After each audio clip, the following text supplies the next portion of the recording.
Hey fellow lab rats, this is Rebecca from the Lab Rat YouTube channel. In this video I'm going to be discussing non-immune hemolytic anemias. Alright, let's get started.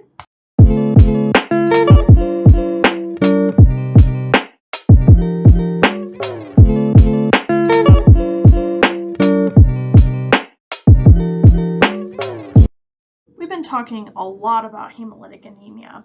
This is when the red blood cells are prematurely lysing, causing a decreased red blood cell count and hemoglobin level. Premature destruction of these cells can occur even though the cells have normal hemoglobin structure, have no deficiencies of enzymes, and have normal membrane structure. Non-immune hemolytic anemias are caused by the red cells being destroyed from extrinsic factors to the cell. The hemolysis may be either extravascular or intravascular, depending on the injury to the red blood cell. Now recall from previous lectures, intravascular hemolysis is happening within the vessel, so within the circulation, and extravascular hemolysis is occurring outside of that, usually within the spleen. Physical trauma that damages the red blood cell can cause it to lyse prematurely, leading to a hemolytic anemia. This can cause both intravascular and extravascular hemolysis depending on the extent of the trauma. Physical trauma to the red blood cell causes fragmentation, and we call these red blood cell fragments schistocytes. So here's a reminder of what schistocytes look like in a peripheral blood smear. And thanks to Wikipedia, they've already been circled for us. So there they are, circled in blue. So what types of things can cause physical trauma to the red blood cell? So here's a list, and we are going to talk about all of these in this presentation. So we have microangiopathic hemolytic anemias, and these include HUS, DIC, TTP, and HELP syndrome. And then there are other physical traumas, including malignant hypertension, traumatic cardiac hemolytic anemia, thermal injury, and March hemoglobinuria. So let's talk about all of these. So microangiopathic hemolytic anemias include HUS, DIC, TTP, and HELP syndrome. Microangiopathic hemolytic anemias is an inclusive term that describes a hemolytic process that is caused by lesions within the microcirculation. Damage to the endothelial lining of the vessels leads to fibrin deposits, and as the red blood cells are forced through these vessels, the membranes of the red cells can be sliced on these fibrin deposits.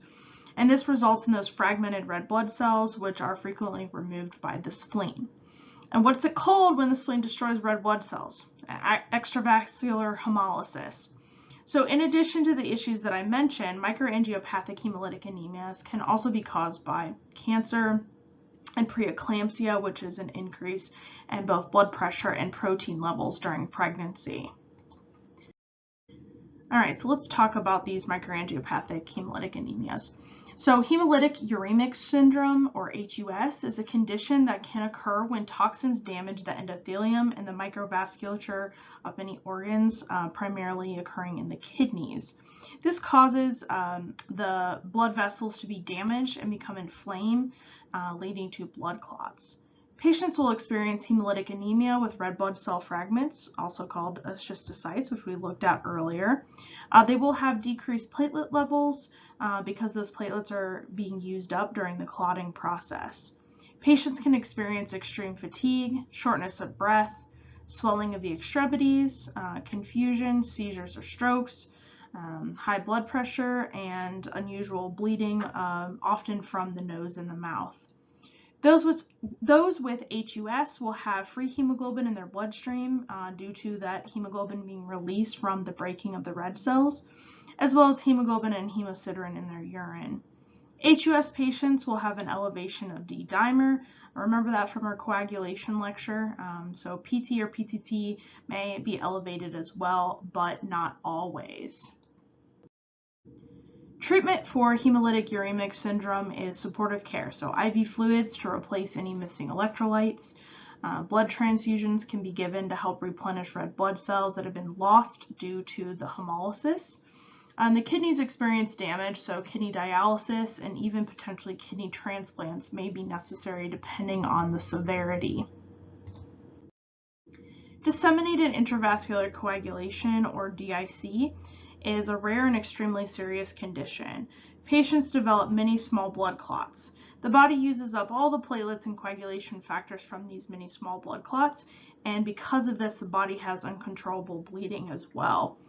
This causes organ failure, and it's extremely deadly. Triggering events for DIC can be sepsis, cancer, traumatic injuries, childbirth, certain poisoning, viruses, and venomous snake bites. In patients with DIC, the CBC with differential will show red blood cell fragments, I'll call those schistocytes, as well as decreased platelet count. PT, PTT, and D-dimer coagulation tests will be abnormally increased, and the other coagulation test, fibrinogen, will be decreased. So increased on PT, PTT, and D-dimer, and decreased on fibrinogen. Thrombotic thrombocytopenic purpura, or TTP, is a rare condition that occurs mainly in young adults. It results in blood clots that form in blood vessels throughout the body, usually involving more organ systems than HUS does. Neurological problems and issues with the kidneys that can occur, and it's generally more fatal than HUS. There are several variants of TTP, so those that just happen one time, those that have intermittent relapsing of it, and those that are chronically relapsing. Patients will have a decreased platelet count and will have purpura, which are purple spots on the skin caused by bleeding.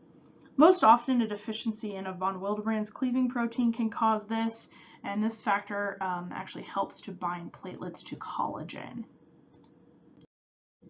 In the laboratory, patients with TTP will have schistocytes present in the bloodstream with decreased platelets, and that's because those platelets are being used up to form the clots. Hemoglobin present in the bloodstream and in the urine due to the lysing of red blood cells. This will also increase bilirubin in the bloodstream because hemoglobin is broken down into bilirubin. So an increase of red cells lysing is going to cause an increase of bilirubin. And of course, there's going to be a decrease of haptoglobin because haptoglobin is going to bind to that free hemoglobin that is being released from that premature lysis of the red blood cells. Patients can be treated with fresh frozen plasma. This helps to replace the von Willebrand's cleaving protein. Patients can also be given antiplatelet drugs such as aspirin. Another microangiopathic hemolytic anemia disorder is called HELP syndrome. And this is a complication that can occur during pregnancy. It's a type of preeclampsia, and preeclampsia is something that happens during pregnancy. Patients have high blood pressure and high levels of protein in their urine. HELP syndrome is named because patients with it have hemolysis, elevated liver enzymes, and low platelets, so HELLP. There's no known cause of HELP syndrome, but patients that develop it can experience abdominal pain, fatigue, blurred vision, swelling, and nausea and vomiting. Sometimes patients require blood transfusions, but frequently treatment is taking blood pressure medications and corticosteroids. Other physical trauma can cause non-immune hemolytic anemia. Malignant hypertension is when a patient's blood pressure gets so elevated that the red blood cells begin to fragment and also platelets decrease. Glomerular nephritis can also occur with malignant hypertension. This is when the tiny filters in the kidney become inflamed. Echinocytes or Burr cells can also be seen in the blood of a patient with malignant hypertension. If you don't know that term, please check out my red blood cell morphology lecture video. Once the patient's blood pressure is lowered, the hemolysis stops and the patient can recover. Traumatic cardiac hemolytic anemia is an uncommon complication after a prosthetic heart valve is surgically inserted into the heart. Waring-Blender syndrome happens when there is an excessive turbulence of blood flow around the prosthetic heart valve, causing the red blood cells to tear apart. Advancements in cardiac surgery really prevent this nowadays.